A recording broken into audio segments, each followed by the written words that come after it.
بسم اللہ الرحمن الرحیم۔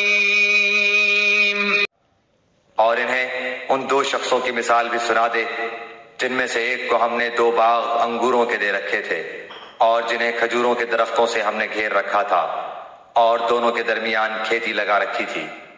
دونوں باغ اپنا پھل خوب لائے اور اس میں کسی طرح کی کمی نہ کی، اور ہم نے ان باغوں کے درمیان نہر جاری کر رکھی تھی۔ الغرض اس کے پاس میوے تھے۔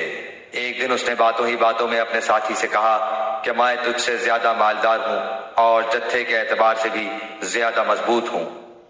اور یہ اپنے باغ میں گیا اور تھا اپنی جان پر ظلم کرنے والا۔ کہنے لگا کہ میں خیال نہیں کر سکتا کہ کسی وقت بھی یہ برباد ہو جائے، اور نہ میں قیامت کو قائم ہونے والی خیال کرتا ہوں، اور اگر بالفرض میں اپنے رب کی طرف لوٹایا بھی گیا تو یقیناً میں اس لوٹنے کی جگہ اس سے بھی زیادہ بہتر پاؤں گا۔ اس کے ساتھی نے اس سے باتیں کرتے ہوئے کہا کہ کیا تو اس معبود سے کفر کرتا ہے جس نے تجھے مٹی سے پیدا کیا، پھر نطفے سے، پھر تجھے پورا آدمی بنایا؟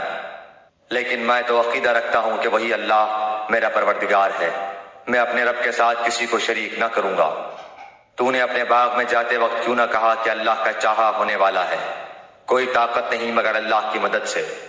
اگر تو مجھے مال و اولاد میں اپنے سے کم دیکھ رہا ہے، بہت ممکن ہے کہ میرا رب مجھے تیرے اس باغ سے بھی بہتر دے اور اس پر آسمانی عذاب بھیج دے تو یہ چٹیل اور چکنا میدان بن جائے، یا اس کا پانی نیچے اتر جائے اور تیرے بس میں نہ رہے کہ تو اسے ڈھونڈ لائے۔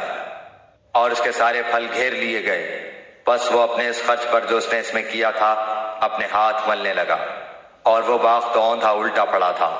اور وہ شخص یہ کہہ رہا تھا کہ کاش میں اپنے رب کے ساتھ کسی کو بھی شریک نہ کرتا۔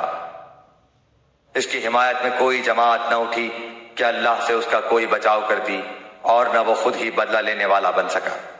یہیں سے ثابت ہے کہ اختیارات اللہ برحق کے لیے ہیں، وہ ثواب دینے اور انجام کے اعتبار سے بہت ہی بہتر ہے۔